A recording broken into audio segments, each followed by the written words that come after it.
Hi friends, welcome back to our channel. నేడు భారతదేశం కూడా వివిధ కారణాల కోసం డ్రోన్లను ఉపయోగిస్తోంది. ఇప్పుడు కేంద్రంలోని నరేంద్ర మోదీ ప్రభుత్వం రక్షణ రంగంలో మేక్ ఇన్ ఇండియాను నిరంతరం ప్రోత్సహిస్తోంది. ఈ కసరత్తులో భాగంగా భారతీయ వైమానిక దళం ఇప్పుడు మేక్ ఇన్ ఇండియా కింద తన ప్రాజెక్టు చిరుతతో ముందుకు సాగాలని యోచిస్తోంది. ఈ ప్రాజెక్టు కింద భారత రక్షణ తయారీదారులు ఇజ్రాయిలీ హెరాన్ డ్రోన్లను స్ట్రైక్ సామర్థ్యాలతో సన్నద్ధం చేశారు. భారత్ తన డ్రోన్ పరిశ్రమను వేగంగా పెంచుతోంది మరియు పరిశోధన, అభివృద్ధిపై చాలా పెట్టుబడి పెడుతోంది. కేవలం గృహావసరాలకే కాదు, సరిహద్దు భద్రత కోసం సాయుధ బలగాల ద్వారా డ్రోన్లను తీవ్రంగా ఉపయోగించాలని యోచిస్తోంది. పరిశ్రమ మరియు డ్రోన్ ఫెడరేషన్ ఆఫ్ ఇండియా కొన్ని సంవత్సరాలలో భారతదేశం ఒక ఛాంపియన్ డ్రోన్ తయారీదారుగా అవతరిస్తోంది మరియు ఇతర దేశాలకు కూడా ఎగుమతి చేయగలదని ఆశాభావం వ్యక్తం చేసింది. ముడి పదార్థాలు లేదా ఇతర కీలకమైన భాగాల సేకరణ ఏదైనా కావచ్చు. డ్రోన్ పరిశ్రమలో స్వావలంబన కోసం ఇది వేగంగా అభివృద్ధి చెందుతున్నట్టు కనిపిస్తోంది.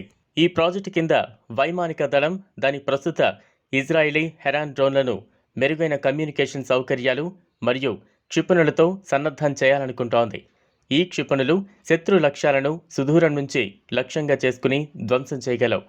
ఇంతకుముందు ఈ ప్రాజెక్టు ఇజ్రాయెల్ ఆయుధాల తయారీ కంపెనీల సహాయంతో పూర్తి చేయవలసి ఉంది. భారత రక్షణ సంస్థలు ఇజ్రాయిలీ హెరాన్ డ్రోన్లను, మారణాయుధాలను సమకూర్చనున్నాయి. భారత వైమానిక దళం ఈ ప్రాజెక్టుకు నాయకత్వం వహిస్తున్న విషయం తెలిసిందే. దీని ద్వారా నావికా దళం మరియు సైన్యం ఈ ఇజ్రాయిలీ డ్రోన్ను ప్రాణాంతకమైన దాడి సామర్థ్యాలు మరియు మెరుగైన నిఘా వ్యవస్థతో అప్గ్రేడ్ చేయడానికి ప్లాన్ చేస్తున్నాయి. చాలా కాలంగా 3 దళాలు శత్రువుల నిఘా కోసం ఇజ్రాయిలీ సెర్చర్ 2 మరియు హెరాన్ డ్రోన్లపై ఆధారపడి ఉన్నాయి.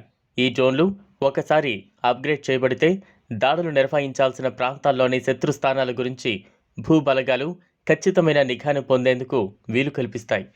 ఈ అప్గ్రేడ్ చేసిన డ్రోన్లను గ్రౌండ్ స్టేషన్ల నుంచి రిమోట్గా ఆపరేట్ చేయవచ్చు. అంతేకాదు, శాటిలైట్ కమ్యూనికేషన్ సిస్టమ్ ద్వారా ఈ డ్రోన్లను నియంత్రించవచ్చు.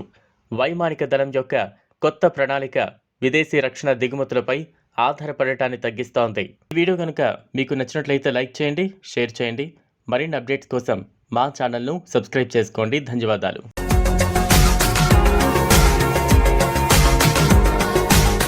మరిన్ని అప్డేట్స్ కోసం మా ఛానల్ని సబ్స్క్రైబ్ చేయండి.